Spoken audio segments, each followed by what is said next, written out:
There were also very prominent individuals who made efforts towards Shuddhi. One of them, of course, is Swami Vivekananda. In an interview to Prabuddha Bharat, April 1899, he says, certainly those who have been converted can and ought to be taken. Ceremonies of expiation are no doubt suitable in the case of willing converts, returning to their mother church as they were. But on those who were alienated by conquest, as in Kashmir or Nepal, or on strangers wishing to join us, no penance should be imposed. And you know, Swami Vivekananda had several Christian disciples and even a Muslim disciple who became sannyasis, became Hindus and became sannyasis.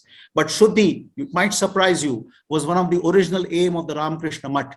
If you read the 1898 rules and regulations of Ramakrishna Mutt, it says great effort should be made to bring even Muslims and Christians into the Hindu fold. And this is actually the original photograph of that rules and regulations. You can see over here, possibly on point number 20.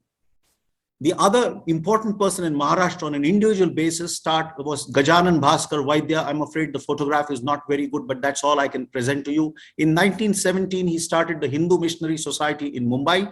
And in the next 7 years, the Hindu Missionary Society performed the Shuddhi of 121 individuals. When the first Shuddhi took place in Mumbai, Lokmanya Tilak was in Mumbai, and to see him off at the railway station, Gajanan Bhaskar Vaidya met him at the station. He narrated this account of the first Shuddhi, and Tilak gave his blessings to Vaidya and suggested that a Shuddhi rite be performed on these individuals.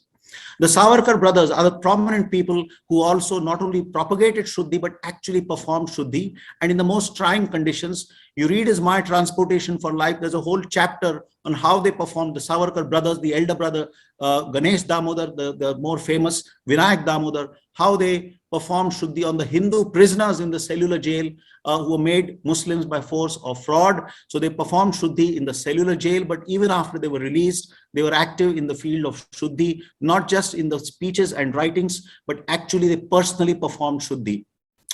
This is a very rare photograph showing 4 stalwarts who championed Shuddhi, and you can see this Shuddhi actually ceremony took place in 1932, and you can see the RSS founder Dr. Hedgewar sitting over here. You can see the Shankaracharya Dr. Kurtakoti, who was instrumental in giving scriptural sanction or Dharmic sanction to Shuddhi. You can also see the erstwhile ruler of Nagpur, Raja Lakshman Rao Bhosle over here, and you can see Dr. Munje, all 4 great men popularizing and championing Shuddhi. This is a very interesting incident that took place, and it has an American connection. His Highness the Maharaja of Indore, Tukoji Rao III Holkar, he was studying in the United States, and he fell in love with a lady called Nancy Ann Miller of Seattle. And in 11th March 1928, they actually got married. But prior to that, there was a severe opposition from his caste. Holkar belonged to the shepherd of the Dhangar caste, and they were refusing to admit this woman. It was Dr. Ambedkar who suggested that Nancy Ann Miller be admitted to the Dhangar caste. And on the 7th of March, 1928, actually at a convention of this caste in Baramati, which is in Maharashtra, Dr. Ambedkar supported the Maharaja's decision to marry Nancy Ann Miller, and he exhorted the people there to admit her to the Dhangar caste.